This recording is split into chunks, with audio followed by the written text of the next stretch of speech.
Welcome to this week's edition of Conservation Corner. I'm Conservation Agronomist Rosie Roberts, and today we're joined with Danielle Evers, the Southwest Minnesota Area Certification Specialist with the Ag Water Quality Program. And today we'll be discussing Minnesota's Soil Health Equipment Grant Pilot. Yeah, so we're going to just try to give you a little bit more information about what this pilot program was designed to do, and what questions do you have for me, Rosie? Yeah, so the first one I've got for you today, Danielle, is who even is eligible for this pilot grant? So it can be eligible for individual producers. Also, if groups of farmers want to apply together to go in on a piece of equipment, they are eligible as well. It's also available for like land grant, university type places, along with like soil and water conservation districts, tribal government type things. The only people who are not eligible would be like private industry.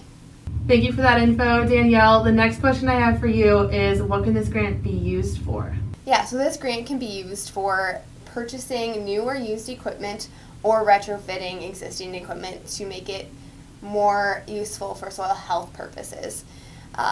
It does exclude tools that can be used for other things.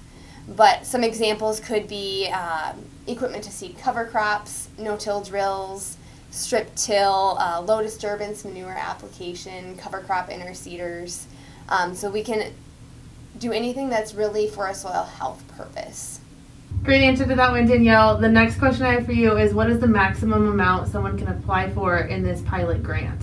Yeah, so there's actually a minimum and a maximum award amount. So your minimum amount would be $500 for something you apply for. That's probably going to be like a retrofit purchase. And then it can go up to $50,000 is the maximum award you can receive. And everything is paid out on a 50% cost share basis. Another thing to note is that it is a reimbursement grant. And so producers, if they're interested in applying, cannot have already purchased anything until the grant has been awarded.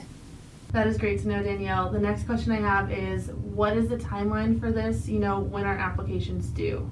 The applications are due March 20th, so it's a 90-day application period, so get your grants in as soon as possible. The awards will be reviewed after the application period closes, and so producers can probably expect to find out whether or not they received the grant by late spring. Thank you, Danielle. Next question I have for you is what sort of things do farmers need to have prepared in order to fill out this grant application? Yeah, so some of the information that they will need would be a cost estimate of the equipment that they are looking to purchase, as well as how are they going to use that equipment to improve soil health on their farm, and then the approximated number of acres that piece of equipment will cover. So those are some of the types of information to have ready before you go to fill out the application.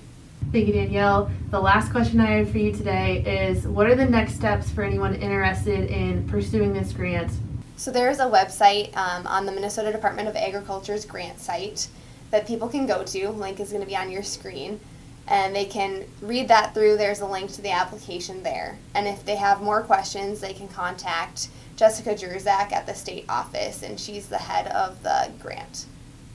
And make sure to tune in next Friday where we'll hear about Minnesota's Ag Water Quality Certification Program and its benefits to producers.